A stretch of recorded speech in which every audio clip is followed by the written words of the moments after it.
हरिओम नमस्ते नारायण जी। बड़े सारे लोगों का प्रश्न होता है कि भक्ति बड़ी है, ज्ञान बड़ा है या कर्म बड़ा है, क्योंकि तीनों लोग अपने अपने सिद्धांत दे रहे हैं। कोई इंटरनेट पर लग रहा है कि भक्ति से बड़ा कोई चीज ही नहीं है, जो प्रेमानंद जी आदि के फॉलोअर्स हैं, ठीक है। और दूसरी तरफ मान लीजिए कोई ओशो का फॉलोअर है, वो लड़ रहा है कि भाई ज्ञान से बड़ी कोई चीज ही नहीं होती। तीसरा हो सकता है कोई नास्तिक हो, वो बोले कि नहीं जी, कर्म से बड़ी कोई चीज ही नहीं होती, ज्ञान और भक्ति दोनों व्यर्थ की चीजें हैं। तो इस वीडियो में मैं आपको एक एक्सपेरिमेंट करके दिखाऊंगा, बहुत सारी चीजें आपकी क्लियर हो जाएंगी। फिर अगर आपसे कोई आगे से पूछे ना, उसको इस एग्जाम्पल से भी आप समझा सकते हैं, जो मैं एग्जाम्पल अभी आपको देने वाला हूँ, ठीक है। ज्यादा लंबी मैं वीडियो को नहीं करूंगा। ये मेरे पास पानी की बोतल है और मेरे को लगी हुई है प्यास, ठीक है। ये मैंने रख दी यहाँ पे पानी की बोतल, आपको ढक्कन दिखाई दे रहा होगा इसका, ठीक है। अब मेरे को पानी पीना है, मेरे को प्यास लगी हुई है, तो मैं चलिए भक्ति शुरू करता हूं सबसे पहले, ठीक है।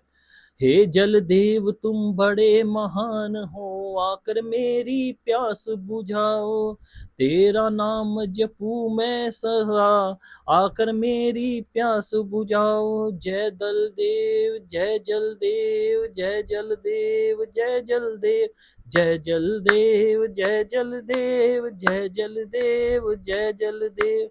हैं, ये क्या? पानी तो अभी भी भाई मेरे को नहीं प्राप्त हुआ, गला तो अभी नहीं सूखा मेरा, ठीक है। अब एक काम करता हूं, भक्ति से तो मेरा काम बना नहीं, चलिए कर्म से काम करता हूं, चल भाई।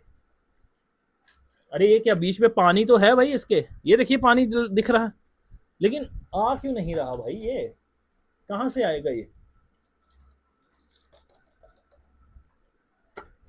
इसको काट के देखता हूं, कट भी नहीं रहा ये। अब ये कैसे पीऊं भाई मैं? तो कर्म से भी मेरा काम नहीं बना।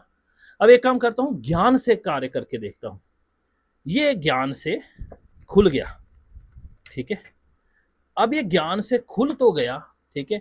अब मैं इसको पी सकता हूं, ये देखिए। मजा आ गया, प्यास भी बुझ गई। परंतु यहां पर अब सिद्धांत यह देखना है, क्या केवल ये भक्ति से जल प्राप्त हुआ है, केवल कर्म से हुआ है, या केवल ज्ञान से हुआ है, या फिर तीनों चीजों के सम्मिश्रण से हुआ है, और तीनों चीजों की अपनी अपनी महत्ता है यहां, ठीक है।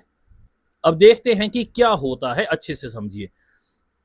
सबसे पहले बात आती है किसी चीज को जानने की। बिना जाने आप कर्तव्य क्या करोगे? मान लीजिए आपके पास बाइक पड़ी हुई है घर पे, लेकिन चलानी नहीं आती, हो करोगे क्या? डाल लो उसको स्टार्ट करके गियर, और जाके सामने वाली दीवार पे बजोगे कहीं, ठीक है। तो ज्ञान होना सबसे बेसिक चीज होती है, उसके बाद होता है उस ज्ञान से कर्म करना, ठीक है। तो पहले ज्ञान होता है, ज्ञान से ही हम कर्म करते हैं। ज्ञान है परंतु कर्म नहीं है, ठीक है। ज्ञान है, मेरे को मोटरसाइकिल किस प्रकार चलेगा, लेकिन उठ के चला नहीं रहा हूं, तो क्या होगा? पहुंचूंगा कभी मंजिल के ऊपर? नहीं, वो भी नहीं, ठीक है। तीसरी चीज आती है भक्ति। भक्ति बाहर के लिए नहीं होती, भक्ति भीतर के लिए होती है, ठीक है। बाहर का कोई काम नहीं संवर रहा भक्ति से, क्योंकि बाहर के लिए भक्ति होती ही नहीं है। भक्ति भीतर के लिए होती है। मैंने जब पानी पिया, ठंडा ठंडा पानी पिया, आनंद आ गया, फिर मैंने धन्यवाद दिया कि हे प्रभु, तुम्हारी कितनी कृपा है कि तुमने जल जैसी चीज हमें दी है, जिससे कि हमारा जो है वो हमारी प्यास बुझी है, ठीक है। ये धन्यवाद देने से हमारे मन में सत्व गुण पैदा होता है, हमारे मन में शांति पैदा होती है, हमारे मन में अच्छे विचार पैदा होते हैं, हमारा स्वभाव जो है वो निर्मल होता है, ठीक है। तो यह चीज होती है, हमारे भीतर विनम्रता पैदा होती है। तो यह चीज है जिसको आपने समझना। भक्ति से आपका बाहर वाला कोई काम नहीं सवर रहा, लेकिन अंदर वाला अवश्य सवर रहा, जो मन का कार्य हो, और जिसका मन शांत है, जिसके मन में स्वभाव मृदु है, जिसके मन में अच्छे विचार आ रहे हैं, जिसका मन शांत है, उसके बाहर वाले काम जो है ना वो स्वयं संवरते जाते हैं।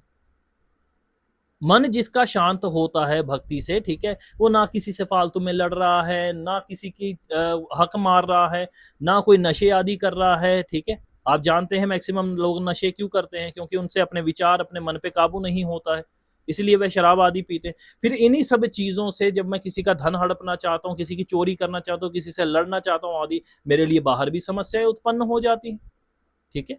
तो कर्म का अपना कार्य है, भक्ति का अपना कार्य है, और ज्ञान का अपना कार्य है। इन दोनों में से कोई भी एक दूसरे का कार्य नहीं कर सकता, ठीक है। मैंने आपको एग्जाम्पल देके हर एक प्रकार से समझा दिया है। मुझे पूरी उम्मीद है कि आप यह जो चीजें हैं ये समझे होंगे। ठीक है, ज्ञान है परंतु बाइक नहीं चला रहा हूं, लक्ष्य पे नहीं पहुंचूंगा। ज्ञान नहीं है परंतु कर्तव्य कर्म करना है, बाइक स्टार्ट की और जाकर किसी खंबे में किसी दीवार में बच जाऊंगा। और यदि मेरा मन ही शांत नहीं है तो बाइक सही भी चल रही है, छोटी छोटी बातों पे मैं लोगों से लड़ूंगा, रोड रेज होगी, वहां पे किसी को पीट डालूंगा, वहां पे हाथापाई हो जाएगी, फिर मैं जाऊंगा या हॉस्पिटल या सामने वाला जाएगा और दूसरा बंदा जाएगा जेल में। ठीक है, इस प्रकार की कितनी सारी चीजें हमने देखी। तो बस इतना सा ही इस वीडियो का कहना था। बाकी आप लोग समझदार हैं, खुद समझ गए होंगे। आप सबने यहाँ तक देखा है वीडियो का, आप सबका बहुत आभार है। अगली किसी वीडियो में जल्द ही ऐसी एक्सप्लेनेशन के साथ आने का प्रयास करूंगा। नारायण।